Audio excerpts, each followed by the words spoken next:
Hello students, मैं ऋषभ शर्मा स्वागत करता हूं आप सभी का इस यूट्यूब चैनल पर। उम्मीद करता हूं कि आप सभी लोग अच्छे होंगे, स्वस्थ होंगे, अपनी तैयारी को बहुत बेहतरीन तरीके से कर पा रहे होंगे।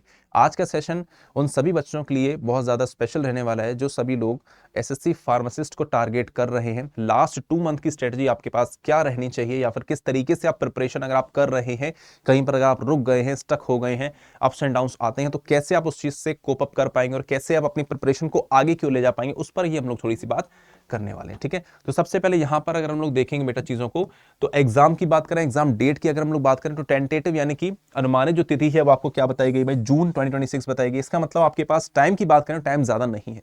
मई आपका स्टार्ट हो चुका है, तो मई जून आपके पास 2 ही महीने बचे हैं। तो इन 2 महीनों में आपको किस तरीके से प्रिपरेशन करनी होगी बेटा, उस पर हम लोग बात करेंगे। तो सबसे पहली चीज है कि जब भी आप किसी भी एग्जाम को टारगेट कर रहे होते हैं, तो हमारे लिए सबसे पहली चीज इंपॉर्टेंट होती है सिलेबस, कि किसी भी एग्जाम का सिलेबस क्या रहने वाला है। ठीक है, तो सिलेबस के बेसिस पर अगर आप लोग देखेंगे, तो आपने अगर इस पोस्ट के लिए अगर आपने पीडीएफ जो आपके पास डिटेल्ड पीडीएफ थी उसका आपने स्टडी किया होगा, तो वहां पर आपको सब कुछ बताया गया। सेक्शंस की अगर हम लोग बात करें, तो सेक्शंस आपके पास क्या है, जनरल इंटेलिजेंस यानी कि रीजनिंग है, अवेयरनेस है, जीए है, क्वांटिटेटिव एप्टीट्यूड मैथ्स है और इंग्लिश है ना। तो इसका डिटेल सिलेबस आप वहां से देख सकते हैं। फिलहाल मैं आपको यहां पर ये बता दूं किस तरीके से आप लोग स्ट्रेटजाइज करोगे चीजों को। तो आपको देखो करना क्या पड़ेगा, आपके पास अगर अगर आपने थ्योरी पढ़ रखी है, तो अगर आपने थ्योरी पढ़ रखी है और तो फिर आपको सिलेक्शन के लिए क्या करना होगा। देखो अलग अलग कैटेगरीज के बच्चे, ऐसे बच्चे हो सकते हैं जिन्होंने थ्योरी पढ़ी है। अगर जिनकी थ्योरी कंप्लीट है, तो बेटा वो क्या करेंगे, अपने शॉर्ट नोट्स बनाइए, थ्योरी को रिवाइज कीजिए, क्वेश्चन प्रैक्टिस कीजिए, बस और कुछ नहीं करना है आपको। क्वेश्चन की प्रैक्टिस करनी है, एनालाइज करना है, प्रैक्टिस करनी है, एनालाइज करना है। क्वेश्चन डेली सॉल्व कीजिए, अलग अलग सेक्शन के क्वेश्चन सॉल्व कीजिए, टाइम बाउंड में सॉल्व कीजिए और उनको एनालाइज कीजिए कि कितने आपके क्वेश्चन बन रहे हैं, क्या हो रहा है, कितने क्वेश्चन नेगेटिव हो रहा है, पॉजिटिव हो रहा है। वो सभी चीज आपको एनालाइज करना पड़ेगा, कहां पर आपकी कमी है, कहां पर नहीं है, उन्हीं को आप एनालाइज करोगे, तभी आप बहुत बेहतर तरीके से रिजल्ट लेकर के आ सकते हो। कुछ बच्चे ऐसे हो सकते हैं जिन्होंने अभी तक थ्योरी को प्रिपेयर ही नहीं किया, तो ऐसे बच्चों के लिए क्या है बेटा, तो सबसे पहले आप लोग थ्योरी को प्रिपेयर कीजिए।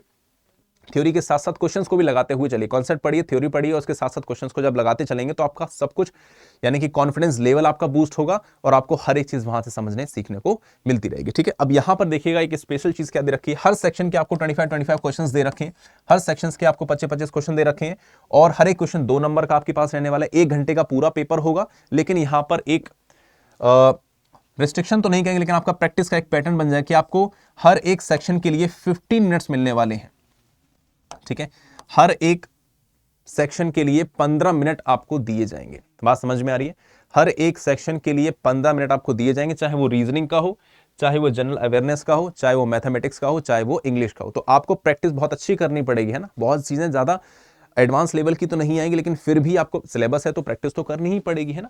तो क्योंकि 15 मिनट में आपको 25 क्वेश्चन करने हैं। अब ये भी नहीं कि आप 25 के 25 कर जाओ, क्योंकि यहाँ पर नेगेटिव मार्किंग भी है, उसको भी आपको ध्यान में रखना है।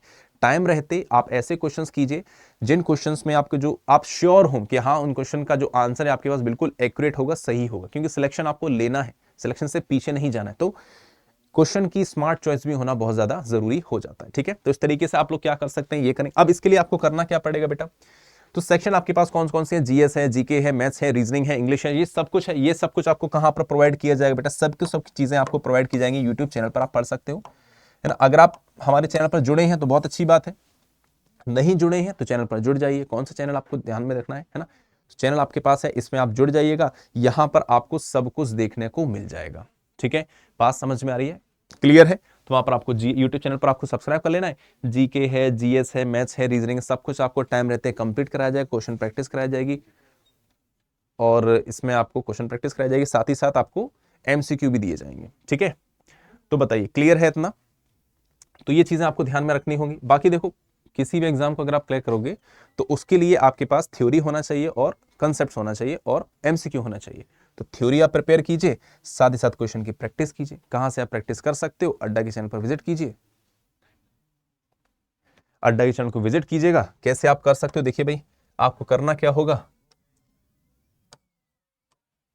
ठीक है, एक काम कीजिए, यहां पर आप बैठ जाइएगा, ऑल कोर्स पर जाना है, नर्सिंग पर आइए, ऑफिसर पर आइए, तो यहां पर आप देखेंगे, आप ये आपके पास फ्री ऑफ कॉस्ट दे रखी है टेस्ट सीरीज, इसको आप ज्वाइन कर सकते हो, अपनी प्रिपरेशन को एनालाइज कर सकते हो। ठीक है, तो that's all from my side, मिलते हैं अपने लेक्चर्स में, तब तक के लिए goodbye and all the best for studies.